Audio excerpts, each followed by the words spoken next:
From the Daily Trust News Center, this is the News Hour.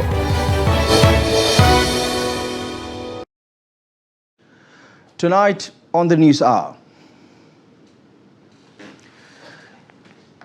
former Minister of Aviation in EFCC custody as chairman of the anti-graft agency talks tough on Yahaya Bello's investigation. Nigerian police backtracks on state police comments. Nigerians react as Consumer Protection Commission shuts down Chinese supermarket over discrimination.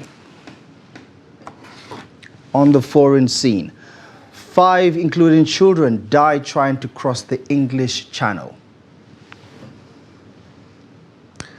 Hello there. Good evening and welcome to the news. My name is Abdullahi Ahmed. We begin in Abuja as the Economic and Financial Crimes Commission has arrested former Minister of Aviation Hadi Sirika as part of an ongoing money laundering probe involving 8.07 billion naira.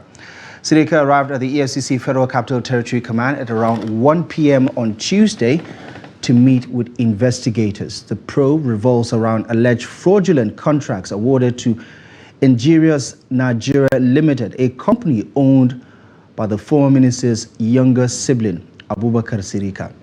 Anti-graft sources, speaking anonymously to newsmen, confirmed the investigation, which covers conspiracy, abuse of office, diversion of public funds, contract inflation, criminal breaches of trust, and money laundering during Sirika's tenure as Aviation Minister. The funds in question relate to 4 aviation contracts awarded to Nigeria Limited.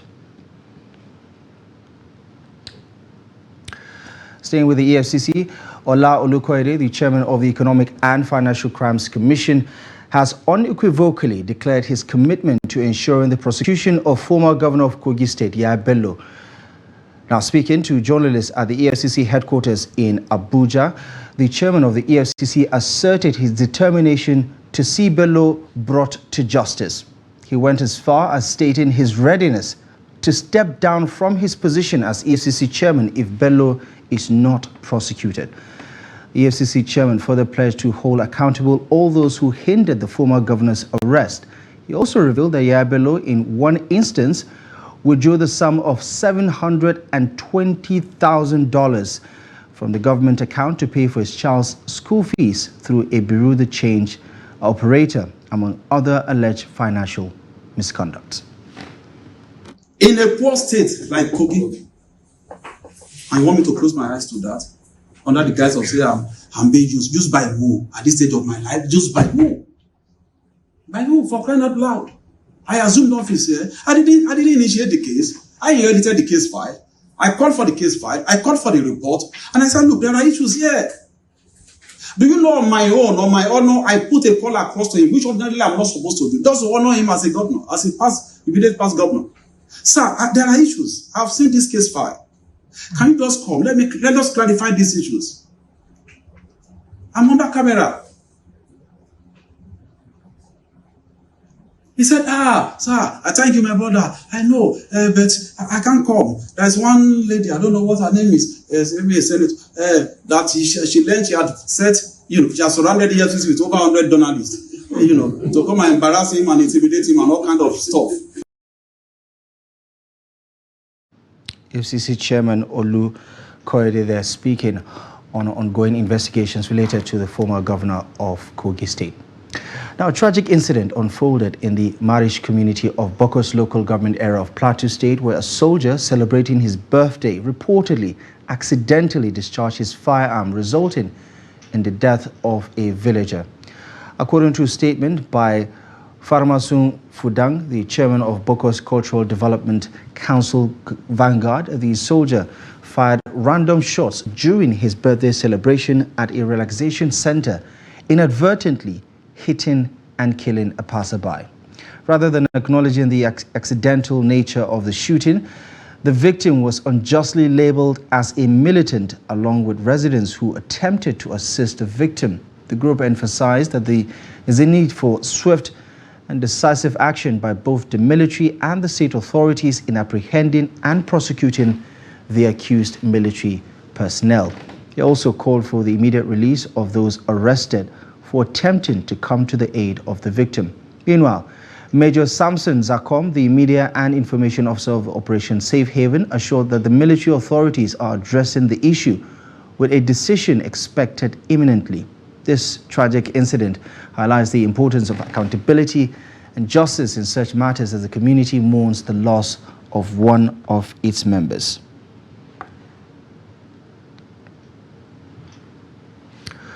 Moving on, the Jigawa State Police Command has announced the successful arrest of numerous suspects, including kidnappers, armed robbers, vandals, and drug traffickers across various locations in the state. In a statement issued by the command's public relations officer, DSP Lawan Shifu Adam, it says that during the raids on criminal hideouts, the police seized 7.62mm live ammunition rounds, illicit drugs, vandalized cables, and other incriminating items. Among the notable arrests mentioned in the statement include Ibrahim Shehu and Kamisu Samaila, apprehended for their involvement in the vandalism of electric cables along the Babaldu to Jangargari Road. Additionally, Harisu Saleh and Basiru Idris were caught in possession of various illicit drugs during a raid in at the Sara criminal hideout. The police also further said that an investigation has uncovered a reported kidnapping case was fabricated, with the alleged victim colluding with another individual to defraud his father. Now, the Commissioner of Police in Jigawa State commended the officers and men of the police for their dedication and professionalism in apprehending the criminal suspects. He also urged the public to continue supporting the police in their ongoing efforts to combat crime across Jigawa State. To Benue State now, where suspected herders over the weekend reportedly killed 3 farmers in separate attacks across Entekpa and Idabi communities of Otukpo local government area of the state.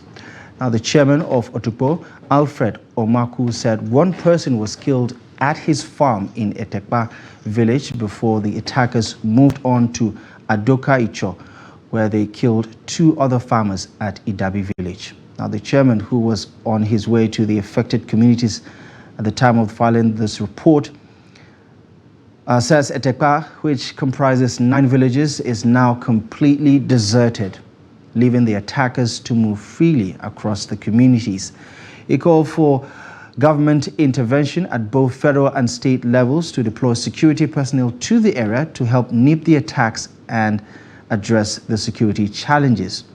According to him, the communities have been deserted when farmers are supposed to be preparing for the new planting season.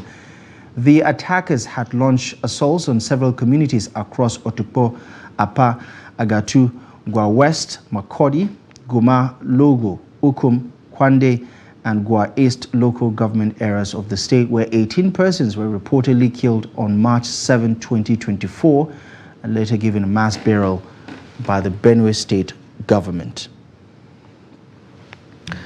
In other news, the House of Representatives Committee on Defense will on Thursday hold an investigative hearing into the incident that led to the gruesome murder of 17 military personnel in Okwama community of Ugeli South local government area of Delta State. A statement jointly signed by the House Committee on Defense, Baba Jimmy Benson, and the Clerk of the House Committee on Defense, Musa Aliu, called on members of the public as well as interested parties to provide the House Committee with useful information on the incidents during the hearing. Reports say the investigative hearing will be held at the Government House Annex Ejeba in Warri South local government area. Now, the military men of the 181 Amphibious Battalion, including Lieutenant Colonel, 2 majors and a captain, were on a peacekeeping mission to Okwama community when they were ambushed and killed by hoodlums on March 14 this year. Now, the Assistant Inspector General of Police in charge of Information, Communications and Technology at the Force Headquarters in Abuja, Benjamin Okolo, on Tuesday, retracted a comment he made that Nigeria is not ripe for state police while representing the Inspector General of Police at an event. AIG Okolo says that he wasn't directed by the Inspector General of Police, Kaide Gbetokun, to disagree with the position of former head of state General Abdulsalami Abubakar and the former president Goodluck Ebele Jonathan, who canvassed for state police during the engagement.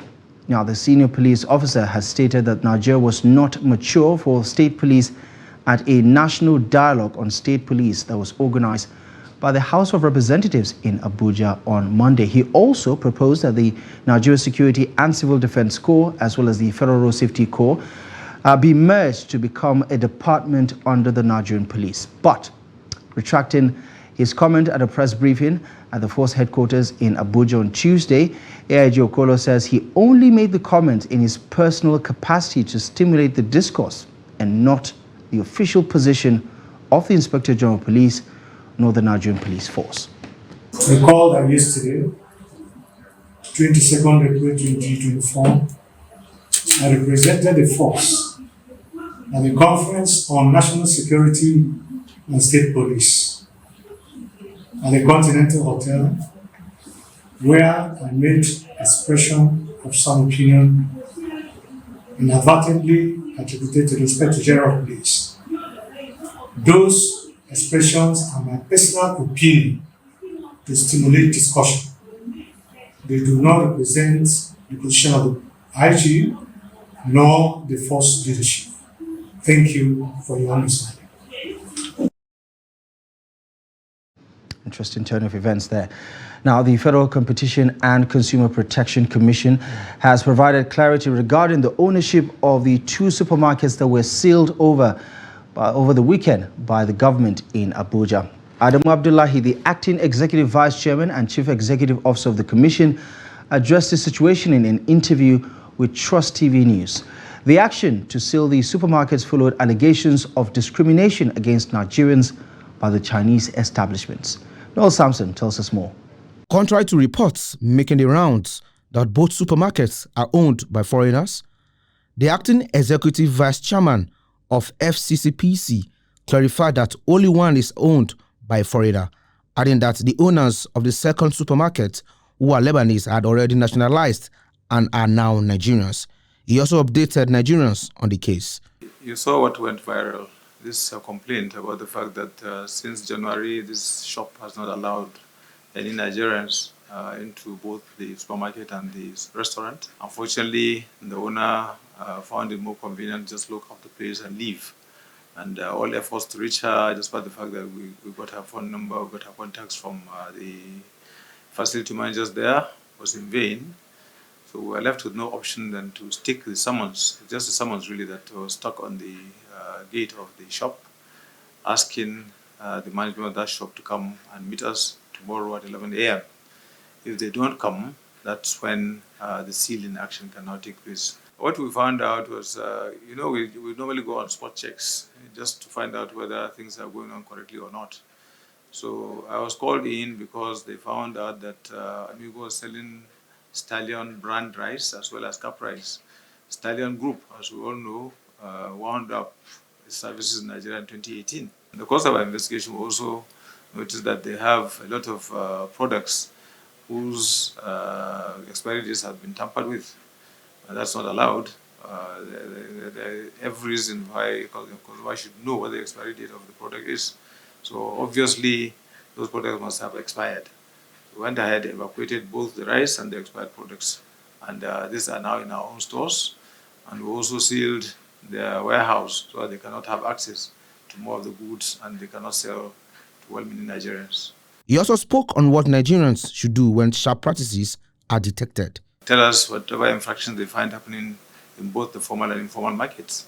And once we get that information, it is what we use to now carry out all the surveillance and enforcement activities that we do here.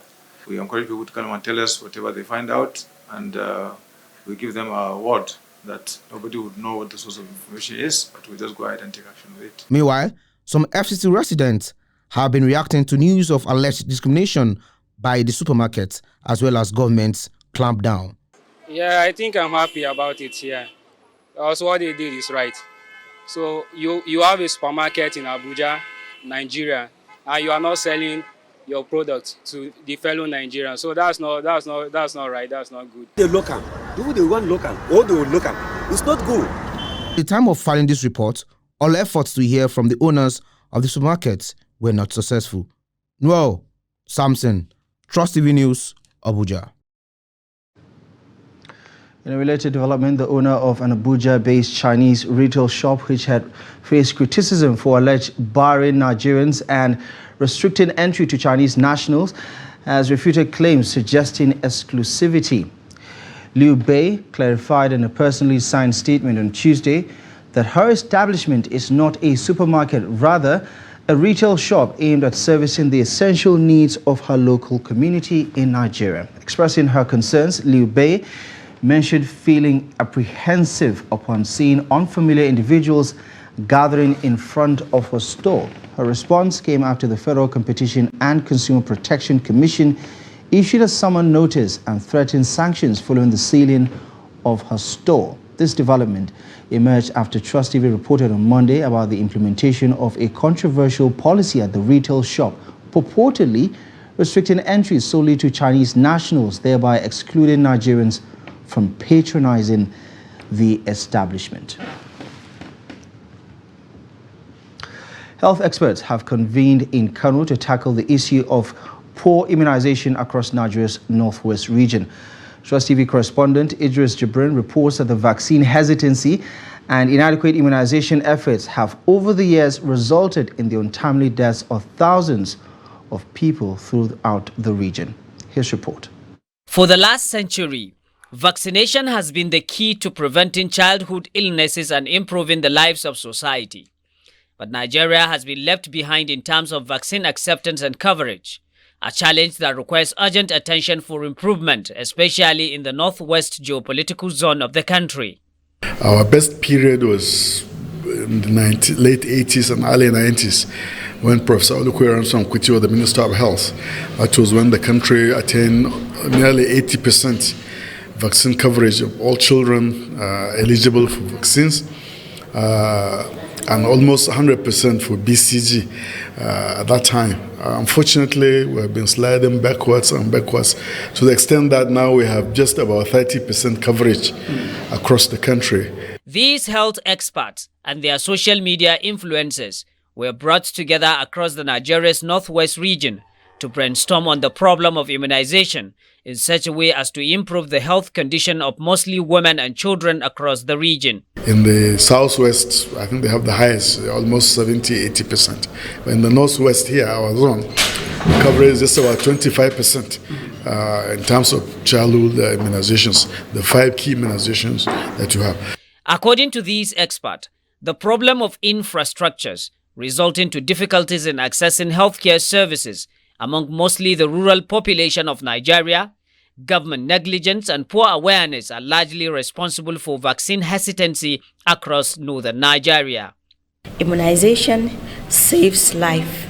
Nigeria has a program to vaccinate children for the common childhood killer diseases. This is tetanus, diphtheria, tuberculosis, pertussis, polio, and rotavirus. And now Nigeria is introducing vaccination against human papilloma virus. This human papilloma virus is a virus that causes cancer, especially in women, cervical cancer. The Regional Immunization Champions Workshop is also expected to come up with a policy framework on how best to create awareness among Nigerians on the importance of immunization, especially in preventing childhood-related diseases. The goal of this workshop is to enable and to increase the capacity of healthcare workers that were invited, that is the participants and the influencers, to have enough knowledge and skills to go back to their community to advocate for better vaccine uptake, especially of the HPV vaccine that is coming. At the end of this workshop, these health experts are expected to be properly informed on how to ensure improvement in immunization coverage across the Nigeria's northwest zone. Idris Jibrin, Trust TV News, Kano. Now, the Independent National Electoral Commission on Monday released the final list of candidates for the upcoming governorship election in Edo State. The list has 17 candidates, 16 of whom are males, while 1 is female. Furthermore, the Independent National Electoral Commission declared that electioneering campaigns will begin on Wednesday, April 24, 2024, ahead of the September 21st election. After the initial primaries, INEC had previously published the personal details of the governorship candidates and their running mates across the state and local government offices in Edo. The INEC, through its National Commissioner and Chairman of Information and Voter Education Committee, Sam Olumekun, had announced that some political parties organized new primaries to substitute their earlier selected candidates before the April 15 deadline. To Adamawa State, where the State Executive Council has approved the sum of 4.7 billion naira for the completion of the Jimeta Permanent Stadium. The council, presided over by the Governor, Amadu Umaru Fintri, has also approved an additional 18.8 billion naira for extended work on the superhighway in Adamawa State. From the Ministry of Works, the sum of 8,819,827,341 naira 35 kobo was also put in place and also carried for the cost of additional works and variation to the contract for the construction of the superhighway from Welcome to Yola via Rumdekila to AA Lawan Junction in favor of MS Triactor Nigeria Limited. It was an abundant project for years, for almost a decade now, and it is a project that the state is yearning for. The youth of the state are waiting to see a befitting stadium for the state. Today, the council has approved the sum of 4.7 billion for the contractor to resume the site. I informed you that we were going to have great interchanges, because there is no how you'd have superhighways and then you have abrupt junctions. So we've had to complement the superhighways with the ALL junction, a 7-span flyover, just as we had the first flyover at the Total area. And also we're going to have a clover leaf flyover at the Newman end of the superhighway. You're watching the news hour on Trust TV. Coming up ahead. Amidst dwindling economic activity, traders advocate dredging River Kaduna to boost trade. Details of this and many more stories up ahead after the break.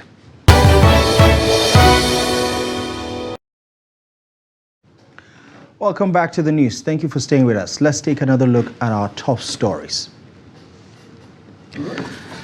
Hadi Sirika in EFCC custody as EFCC chairman vows to complete Yabello's investigation. Nigerian police backtracks on state police comments. Now, Lead British International School has been shut down for 3 days following a viral video of bullying in the school involving some of its students. This was announced at a press briefing attended by parents in the school premises on Tuesday. Here's a report. In response to the disturbing viral video depicting a female student being bullied by fellow students, the school says that it had taken definite actions over the incident. The management of the school expressed its disapproval of the incident and confirmed the commencement of an investigation. Request of the minister in charge of women affairs, and we are, Nigerians that, of course, we respect rules and regulations, and we are under the law. Because our school is actually recognized, and our school is, of course, under Federal Capital Territory, and we are registered. I have a question. And based on that, Please call the full name of the school, not LBIS. Yeah. Thank you. Call the full name.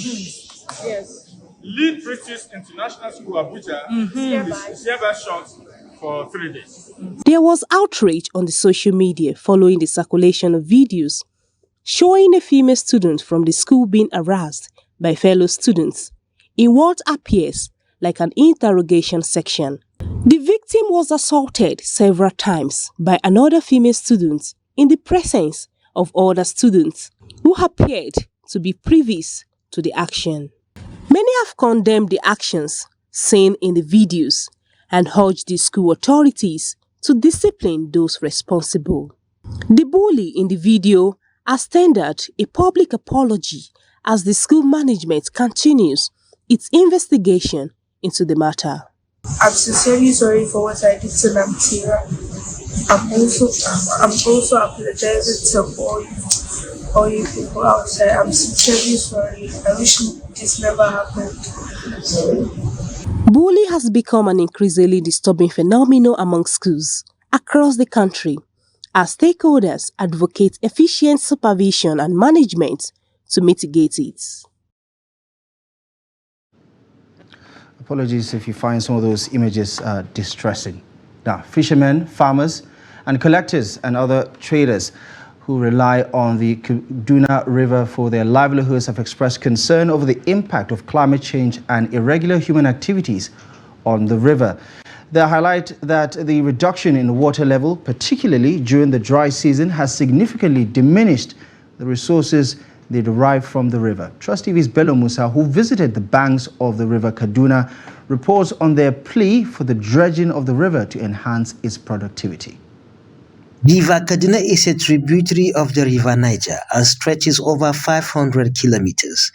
It is said to have gotten its name from the crocodile that lives in the river.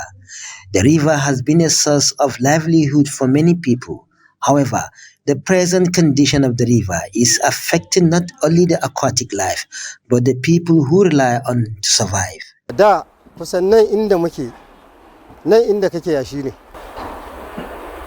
There used to be a lot of sand in this place, but now it is only rocks you see with water far gone.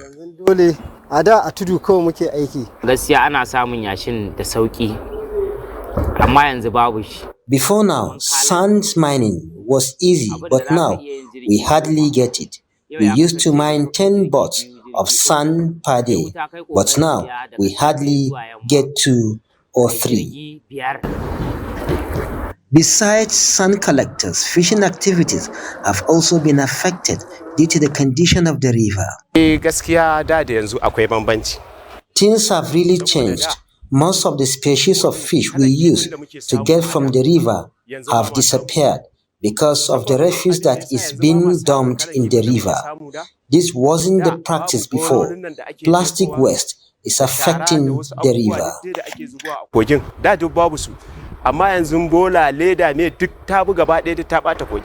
According to an expert, climate change and human activities are some of the factors responsible for the decline in the water levels of the river. So the small river you see around that you take for granted, or the small streams you see around you take for granted, are those that come together to form rivers. And they are the sources that most of these rivers are recharged. So once human activities like urbanization, construction, agricultural activities actually tamper with those tributaries, certainly the water level in the mother or in the river itself will drop. They call on the government to protect the river by discouraging people from dumping plastic materials and other harmful substances that affect aquatic life and the safety of the river. Bello Musa, Trust TV News Kaduna. Electricity supply in Gombe, Yola and Jalingo of Taraba State substations have been disrupted, throwing residents of the areas into darkness after vandals destroyed 4 towers along the Jos-Gombe 330 kVA transmission line. Now, the incident, according to the General Manager, Public Affairs Transmission Company of Nigeria, Ndidi Mba, was reported on Monday, disrupting bulk power supply to Gombe, Yola and Jalingo substation. Now, Mba said the incident also affected the bulk power supply to parts of Yola and Jos Electricity Distribution Company's franchise areas.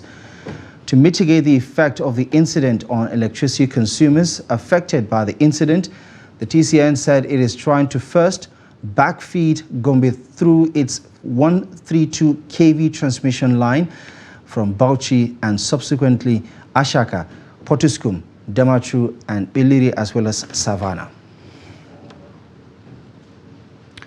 The National Assembly says it is committed to partnering with relevant stakeholders in facilitating the shift towards increased state government participation in the electricity market as envisioned by the law. This was the stance of the various stakeholders at the opening of a two-day National Assembly Power Sector Stakeholders Interactive Dialogue on Tuesday. There's the report. Despite the various intervention programs instituted by the federal government over the past years, power generation and supply have not witnessed any significant improvement. This has affected consumers in the country, leaving them at the mercy of alternative sources of power. To address the anomaly, the House of Representatives has organized a stakeholders conference where the chairman, House Committee on Power, Victor Nwokolo, said the importance of the legislature in providing legislative support cannot be overemphasized. It has become necessary for stakeholders to address the envisaged challenges, which is thrown by challenges facing NICE, and to chart a course for seamless transition to a multi-tier electricity market in Nigeria. The Minister of Power, Adebayo Adelabu, who blamed operators for the epileptic power supply in the country, is however optimistic that the migration to multi-tier electricity market will go a long way to expedite national development.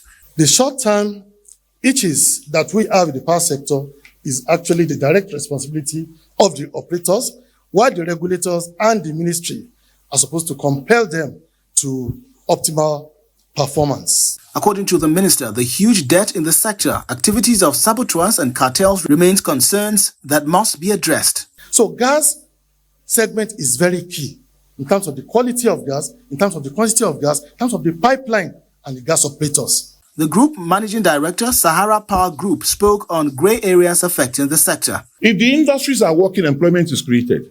If the industries are working, GDP is growing.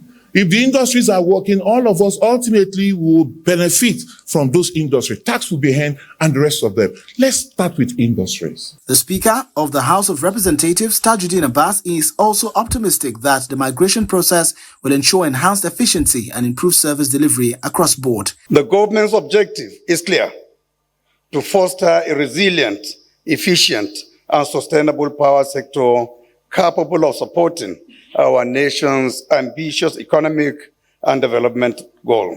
It is hoped that this gathering will go beyond just dialogue and translate to results that will sustain power generation and distribution to households, businesses, and industries in Nigeria. Now, the Joint Admissions and Matriculation Board has conducted the 2024-2025 Unified Tertiary Matriculation Examination for blind and other disabled students in Jos, the Plateau State capital. According to the board, the exercise, called Equal Opportunity Group, is aimed at giving equal opportunity to Nigerian students who wish to further their education at tertiary institutions in the country. Ado Musa tells us more. These are blind and other disabled candidates taking this year's Unified Tertiary Matriculation Examination at the Jos Center, with candidates coming from different parts of the country. The coordinator of the center, Professor Nasiru Maitrare, while explaining how the exercise is being conducted for the candidates, also said the essence of the initiative is to make the candidate have a sense of belonging. And we gave them two options: read aloud, whereby a proctor will read out the questions, or if they prefer that the questions will be printed in Braille. Two of them opted for the Braille question format, and JAMB, sent an embosser from Abuja, the machine, along with the technical expert, for the production of the question papers in Braille. So we have two sets or two groups, that are writing.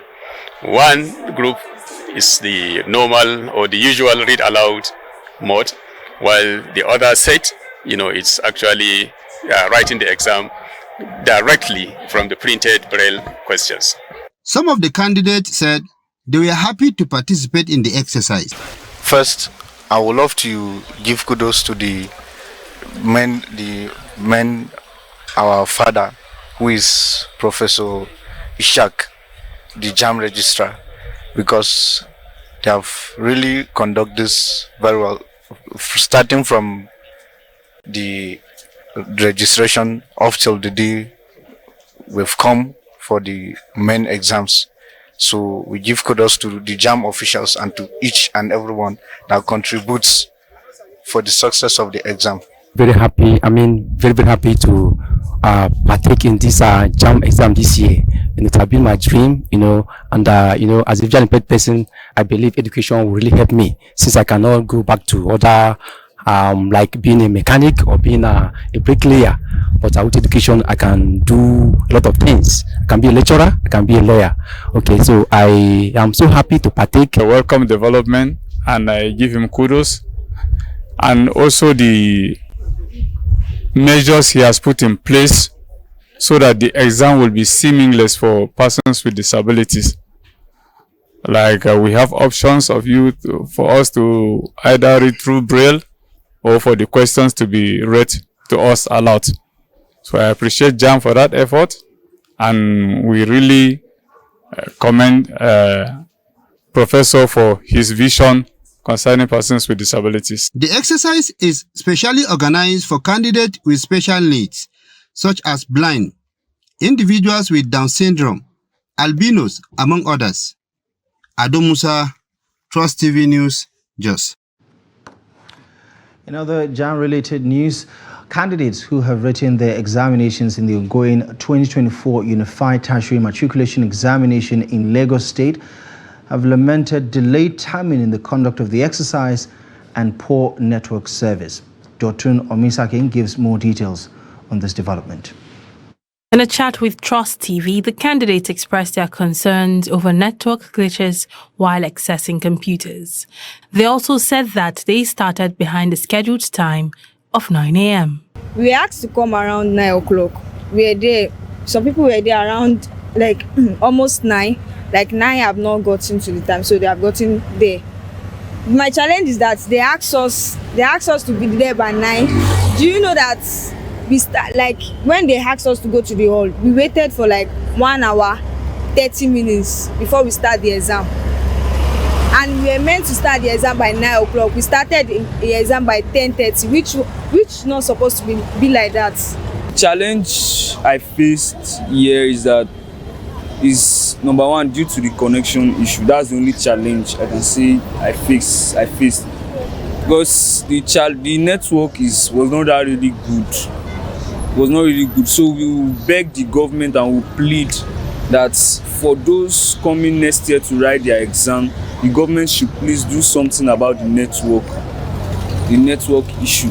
Some of them, however, said the exams was difficult. The exam went smoothly, fast enough, and very bright. Though the tension was high, I was scared as first timer. But I would say most of the questions were very, very easy. I finished 40 minutes earlier to my time, and I would like the government to improve more on the facility, more of air conditioning, more of space, time and everything, to always keep to time especially. It's a good development this processing JAM is using in conducting their exam. I'm very happy about it, and secondly, it makes more students to be serious in reading. If other examination setup can abide with what JAM is doing now, I'll be very grateful for other examination. Like if I can go online like this, many students will go serious about it. That's what I have.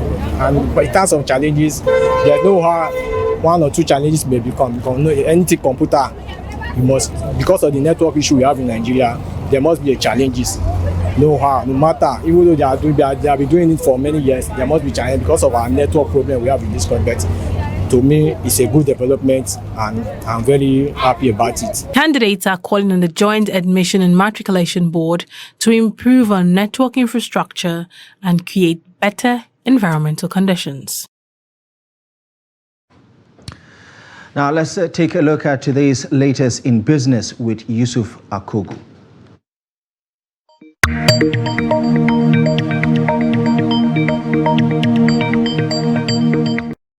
welcome to Business News. I am Yusuf Akogun. Dangote Petroleum Refinery has announced a reduction in the price of diesel and aviation fuel to 940 naira and 980 naira per litre respectively. This announcement is coming 2 weeks after it reduced the price of diesel to 1,000 naira. Its head of communication, Anthony Shejina, who confirmed the new prices, noted that it is in line with its effort to reduce the economic hardship in Nigeria. Shejina stated that the new price of 940 is applicable to customers buying 5 million litres and above from the refinery, while the price of 970 naira is for customers buying 1 million litres and above. The Central Bank of Nigeria has released another circular to bureau de change operators, notifying them of direct sales of US dollar at a discounted rate of 1,021 naira per dollar. The decisions by the Apex Bank will make it the second sales for the month of April and fourth time in 2024 as part of measures to keep the naira afloat. According to the circular, the BDCs are to sell to eligible end users at a spread of not more than 1.5% above the purchase price. The Apex Bank says all the eligible BDCs are therefore directed to commence payment of the Naira deposit to CBN Naira deposit accounts. The federal government says it will soon commence the loan disbursement process for micro, small and medium enterprises and manufacturing sectors under the Presidential 200 Billion Intervention Fund scheme. Announcing the disbursement of the fund, Minister of Industry, Trade and Investment, Doris Uzoka Anite, in a statement on Monday, noted that the decision was taken following the success of the ongoing disbursement targeted at supporting 1 million nano businesses across the country. According to her, 75 billion naira each has been allocated to support MSMEs and manufacturing sector under the Presidential Intervention Fund. President Bola Tinubu launched the scheme on October 17, 2023 to cushion the effects of the removal of petrol subsidy and other economic shocks. The Nigerian equities market closed in the negative territory even as foreign investment in the stock market rises by 168% to 118.92 billion naira. Let's see how the market went down today. Some of the losing equities that dragged down the market today are Honey Flower down 9.89%, closed at 3 naira and 19 kobo per share. FBNH, First Bank of Nigeria holding 9.88% negative, 21 naira and 90 kobo per share. It ended as well. Oando PLC 9.82% to close at 10 naira and 10 kobo per share at the close of business this Tuesday. Of course, this has dragged down the market by 0.37%. Volume of trade 574.426 million shares. Their value at 7.842 billion naira in a list of 7,324 lead exchange hands among investors this Tuesday. Top trading equities for today are Transcorp Nigerian PLC 125.700 million shares. It traded UPD Credit also 121.198 million shares, and of course UBA United Bank for Africa 55.486 million volume of shares. It traded at the close of business today. We have some equities that recorded gains. Leading that table is Sunu Assurance, an insurance company, gained 10% to close at 1 naira and 10 kobo. Japan Gold 9.84% to close at 2 naira and 1 kobo per share. Car PLC 9.38% to close at 26 naira and 25 kobo per shares. That's the highlight of the stock trading as it went down this Tuesday on the floor of NGS. Let's see the global stock market for today.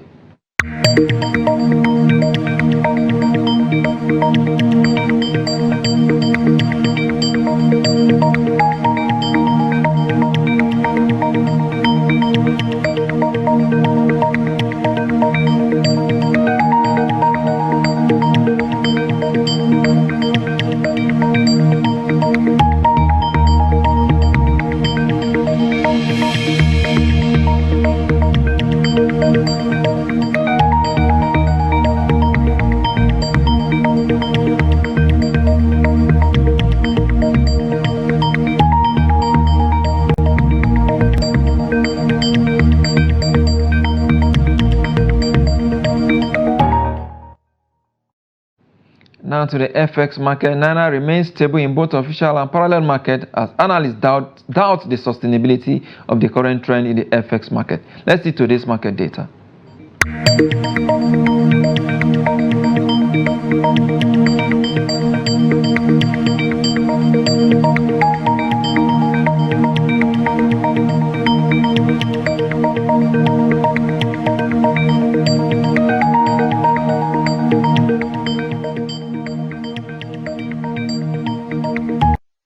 Oil prices slipped further on Tuesday after a short-lived boost from stronger economic data out of Europe as the market weighed the potential fallout from any fresh U.S. sanctions on Iran oil exports. At the London market, European Brent sells for $86 per barrel.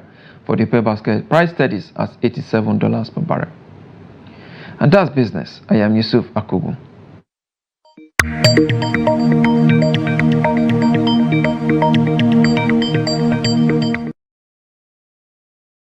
Right, now let's turn our attention to developments on the international scene. 5 people, including a 7-year-old girl, have died while trying to cross the English Channel in a small boat.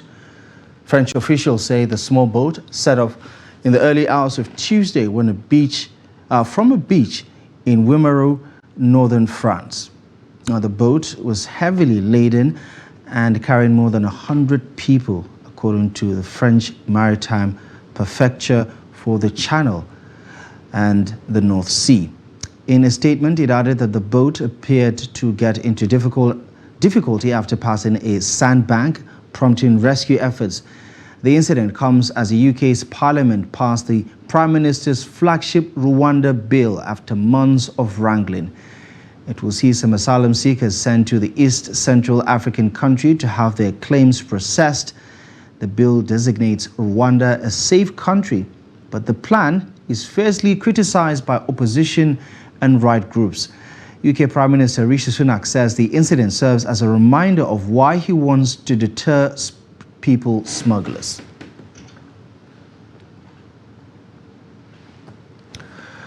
Hikers in Abuja are advocating for increased recognition of their activity by both the Nigerian government and the sports industry. This appeal follows an excursion undertaken by a group of hikers in Abuja, the nation's capital. Amarachi Amushi has more. Hiking has deep historical roots originating from ancestral traditions of traversing diverse terrains for hunting, trade, and religious purposes. Over time, these paths have evolved into recreational hiking locations driven by a growing interest in health and wellness. In Abuja, hikers recently embraced the city's abundant natural trail with over 50 hiking routes available. A diverse group of hikers, including both men and women of various ages and profession, take advantage of the available hiking routes in the FCT to embark on a 2-hour trek through scenic landscapes. Veteran hiker Biliaminu Abdusalam shared insights during the journey, discussing motivations, challenges, and the unique advantages and disadvantages of hiking in Abuja. For me, it's a usual thing I do every Saturday. I'll speak about the good side. When you hike, it's a form of fitness, and there's these endorphins you release when you hike that just rejuvenates your body. You might get home tired, but the next day you recuperate. Next week, you'll be longing to come back to the trail. The ill side of hiking is when you give adults instruction. This is the trail. This is where you follow. This is how you go about it. This is the trail lead you listen to, and this is the sweeper. When you don't listen to such instruction and you're a novice, you might just find yourself wanting. Anything can happen. It might be a short fall. You won't feel it, but when you get home, you start treatment and it becomes something big. First-time hiker Sandra Williams and seasoned participants highlighted the physical, mental, and social benefits of hiking, emphasizing its positive impact on overall well-being. The experience is amazing. It's awesome. Prior to this time, I play volleyball, so it wasn't really too much of a big deal for me. I thought it was going to be way harder than this, but it was fun. I love the way my body feels right now. Hiking is more than just an exercise. It's a holistic experience that promotes physical fitness, mental clarity, emotional well-being, and social connection. You should try it one day. Right, let's bring you more on sports now with Adeni Ajishafe. Boxer in the Niger who Star Rumble Season 4 boxing tournament are talking tough ahead of their bout billed for Sunday, April 28 at the Indoor Sports Hall of National Stadium, Surulere, Lagos. The quarterly boxing championship for professional boxing in Nigeria has been a platform for boxers to showcase their talent.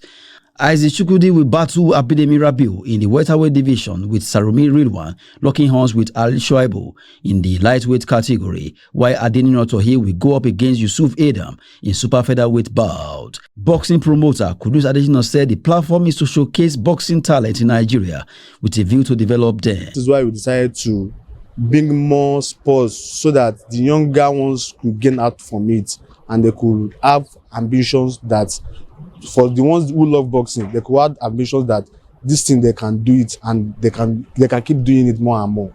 Boxing coach Aziz Okunbi acknowledged that Nigeria has lots of talented boxers who lack sponsorship and facility to develop their skills. In so many clubs, there's no facilities for them to push up, for people to know them as a champion. But in this case, where you see the Niger Star pushing them, give them motive and give them morale that okay, you are a boxers, calling those grassroots boxers so that they can people in here in Nigeria and overseas that see them as a champion. The boxers also spoke on their preparation ahead of the bouts on Sunday.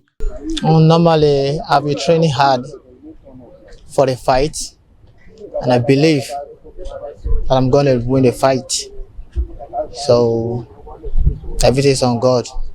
It's a good privilege that I'm coming up for this fight and I'm going to fight the fight. It's a good fight for me. It's a welcome back fight for me because it's almost 3 years that I've been in the boxing. So people are expecting to see me come back at a good stand and a good performance. So I'm bringing it up. Meanwhile, stakeholders have been called upon to contribute their quota to development of professional boxing in Nigeria in order to take it to enviable heights. That's Sport News. I'm Adeni Ajishafe.